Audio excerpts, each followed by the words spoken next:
Halo, Assalamualaikum warahmatullahi wabarakatuh. Saya Wafi Farhaini dengan NPM 20200-1500-234. Di sini saya akan menjelaskan terkait aplikasi teori-teori dalam konseling. Disimak dengan baik ya. Perlu kalian tahu, aplikasi teori-teori dalam praktik konseling keluarga adalah suatu keharusan. Yuk, kita pelajari apa saja pendekatannya dan bagaimana cara konselor menyelesaikan kasus dengan aplikasi pendekatan teori konseling pernikahan dan keluarga. Cekidot. Yang pertama, pendekatan eksistensial.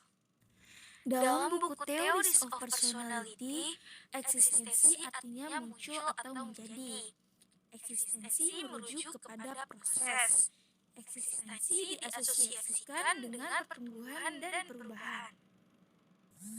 Ya, jadi dalam buku teori dan praktek konseling psikoterapi, terapi eksistensial ini juga bertujuan membantu klien menghadapi kecemasan yang sehubungan dengan pemulihan nilai dan kesadaran bahwa dirinya bukan hanya sekedar korban kekuatan deterministik dari luar dirinya.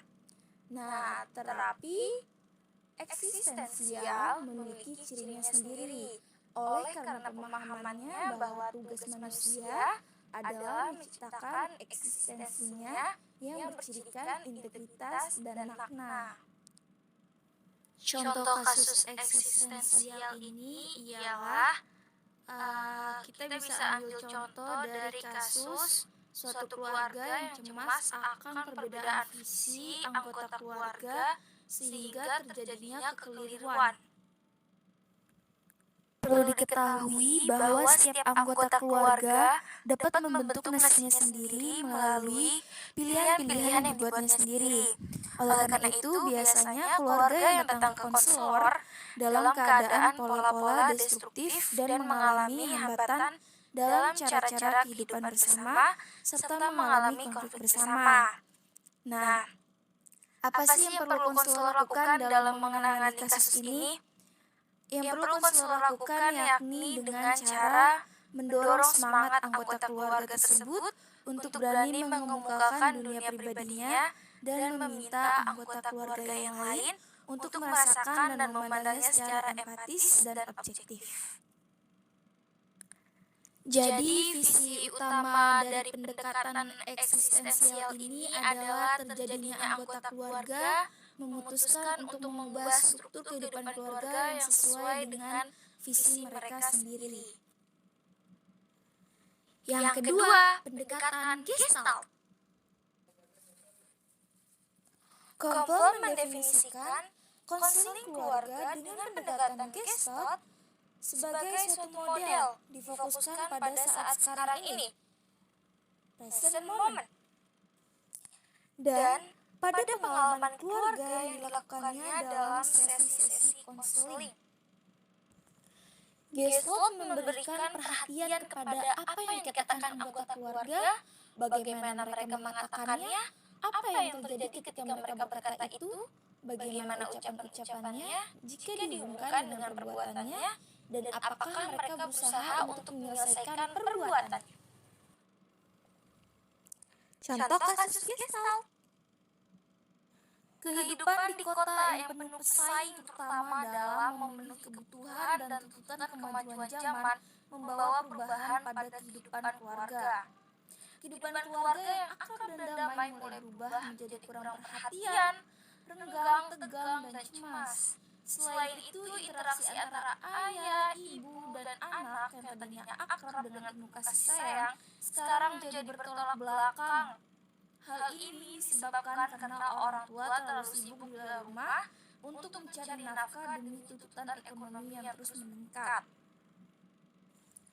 Nah, keadaan orang tua yang demikian menyebabkan hilangnya perhatian dan kasih sayang terhadap anak-anaknya. Hal ini dapat berpengaruh negatif terhadap perilaku anak. Keadaan psikis anak semakin parah karena orang tua mengalami gangguan emosional karena persaingan untuk memenuhi kebutuhan ekonomi. Akibat lainnya pada anak dapat mengalami gangguan emosional dan neurotik. Keadaan anak-anak seperti itu akan berakibat terhadap perilaku yang menyimpang seperti kenakalan, kejahatan, menghisap ganja, dan kecanduan narkotika. Sedangkan pengembangan potensi anak kurang mendapat perhatian dari orang tua. Bagaimana pengaplikasian teori dalam kasus ini? Adapun pendekatan yang digunakan dalam konseling keluarga yaitu pendekatan Gestalt. Pendekatan ini memberikan perhatian kepada apa yang dikatakan anggota keluarga, bagaimana mereka mengatakannya, apa yang terjadi ketika mereka berkata itu, bagaimana ucapan-ucapannya jika dihubungkan dengan perbuatannya, dan apakah mereka berusaha untuk menyelesaikan perbuatannya. Bagaimana proses konseling dalam kasus ini? Melalui kehidupan atau perilaku yang sedang terjadi dalam konseling keluarga, dijadikan ajang untuk berpartisipasi oleh anggota keluarga secara aktif ketimbang mereka hanya menjadi penonton dan komentator situasi keluarganya belaka.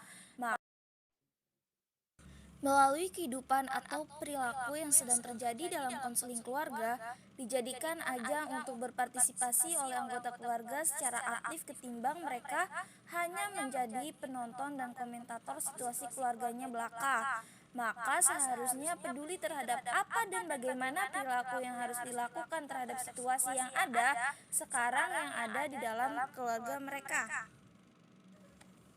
Maka dari itu yang lebih ditekankan lagi ialah keterlibatan konselor dalam keluarga.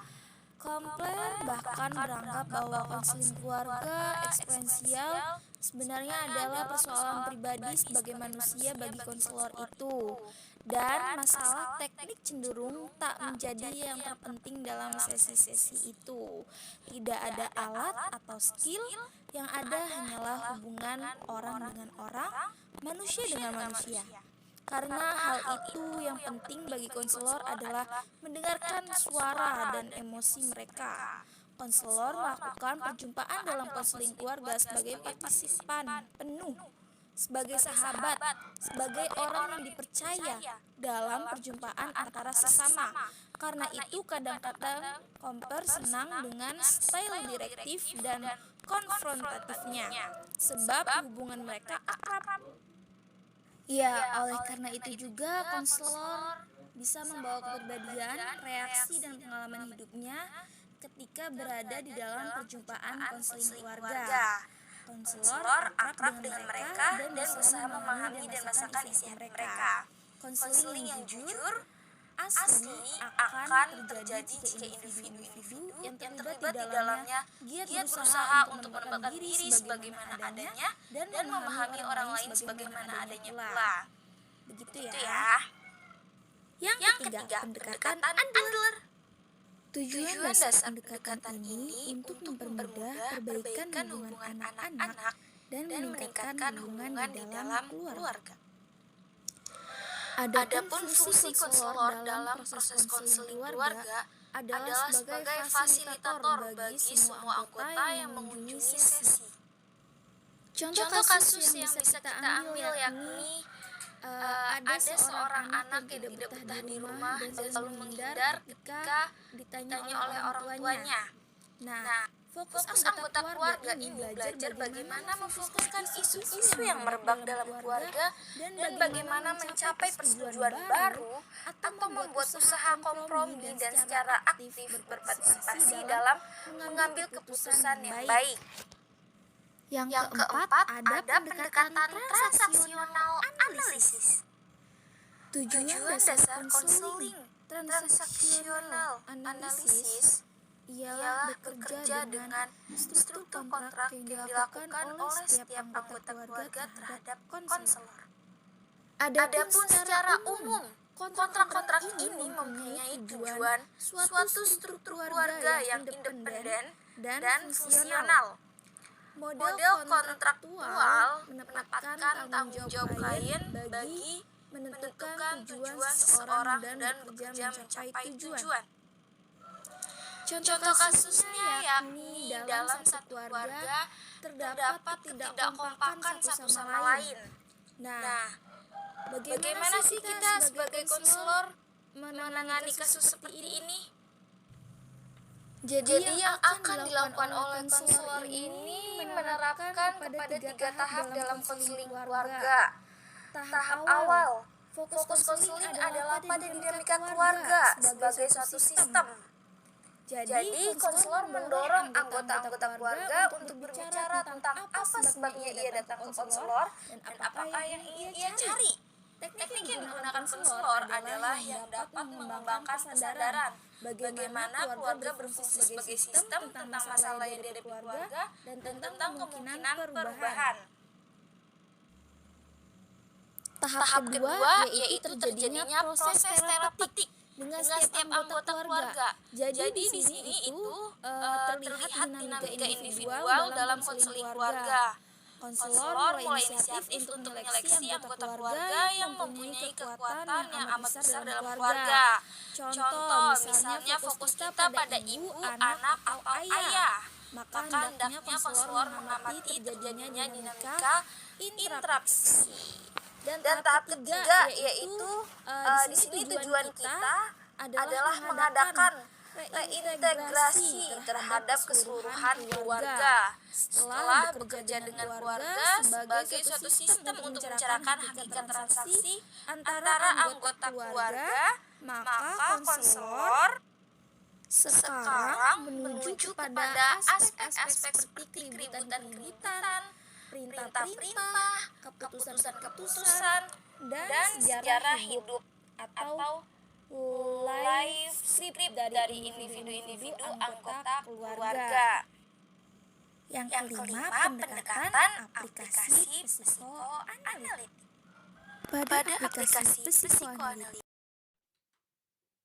Pada aplikasi psikoanalitik yakni kecenderungan pada pola patologis dalam keluarga yang berasal dari kehidupan masalah. Contoh kasus yang akan saya angkat sebagai contoh yaitu tentang seorang ayah yang selalu ingat kepada bapaknya yang dimana rasanya masih bersamanya, dimana ia memperlakukan anaknya sama seperti ia diperlakukan oleh bapaknya dulu. Dan si ayah itu menjadi seperti bapaknya dulu dalam perlakuan dan dinamikanya seperti responnya terhadap dunia sekitar. Contoh kasus yang akan saya ambil yakni ada seorang bapak yang selalu ingat kepada ayahnya yang dia rasa masih hidup bersamanya, di mana ia memperlakukan anaknya pun sama seperti ia diperlakukan oleh ayahnya dahulu. Si bapak itu menjadi seperti ayahnya dulu dalam perlakuan dan dinamikanya seperti responnya terhadap dunia luar.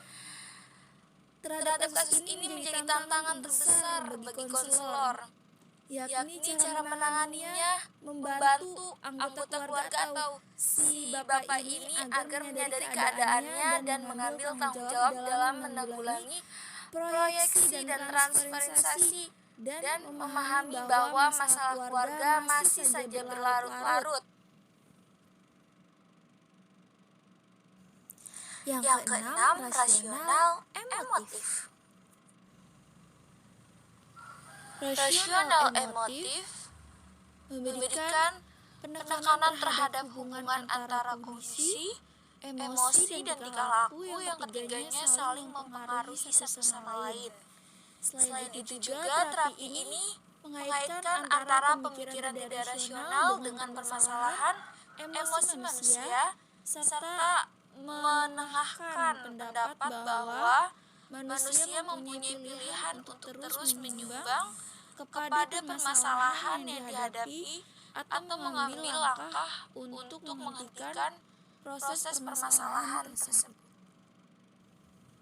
Contoh kasus yang akan saya angkat yaitu satu sikap anggota kepala keluarga yang menjadi pemimpin dalam keluarga. Karena di sini rasional emotif terapi dalam konseling keluarga pada dasarnya sama dengan yang berlaku dalam konseling individual atau kelompok.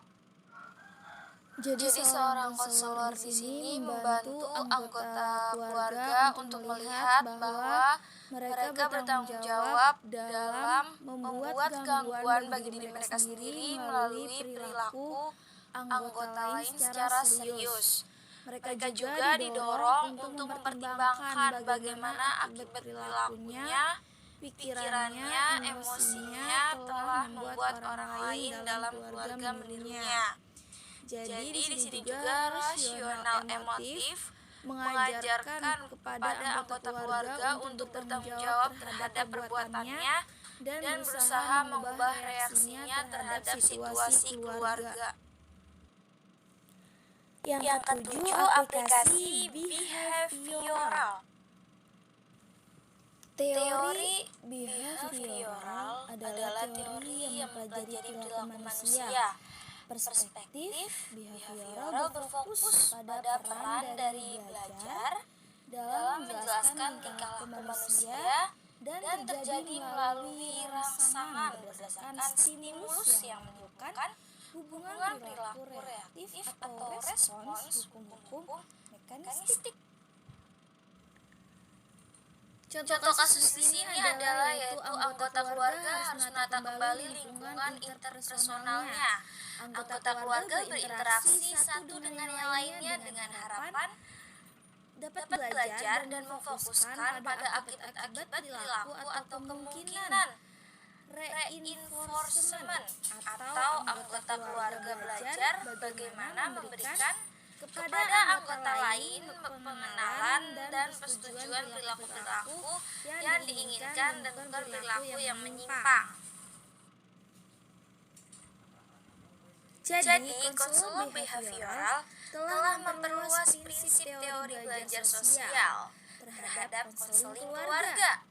Mereka mengemukakan bahwa prosedur belajar yang telah digunakan untuk mengubah perilaku dapat diaplikasikan untuk mengubah perilaku yang bermasalah di dalam suatu lingkungan keluarga. Yang kedelapan, logoterapi. Contoh kasus dari logoterapi ini yakni tentang contoh ya, misalnya diri kita ini merasa tidak berguna dan tidak berarti. Nah, jadi tujuan dari logoterapi ini menghadapi masalah yang dapat menemukan makna dari penderitaannya dan juga makna mengenai kehidupan dan cinta. Jadi di kehidupan keluarga menentukan tolak perkembangan anak. Jika kehidupan keluarga berantakan sering menimbulkan frustasi bagi anak-anaknya dan kemudian terjadinya penyimpangan perilaku. Nah, itu kita harus dilogoterapikan. Karena di dalam konseling keluarga mengajak anggota keluarga untuk lebih sadar akan kualitas hidup. Dan ada pun cara yang dilakukan dalam terapi ini ialah dengan menerima segala kondisi, bahkan kondisi yang buruk sekalipun. Selain itu, selalu berpikir setiap momen pasti memiliki arti dalam kehidupan, maka dari itu semangat. Kurang lebihnya cukup sekian penjelasan dari saya. Apabila kesalahan mohon dimaafkan. Mari kita tutup ini dengan alhamdulillah. Assalamualaikum warahmatullahi wabarakatuh. Dadah, sampai jumpa lagi.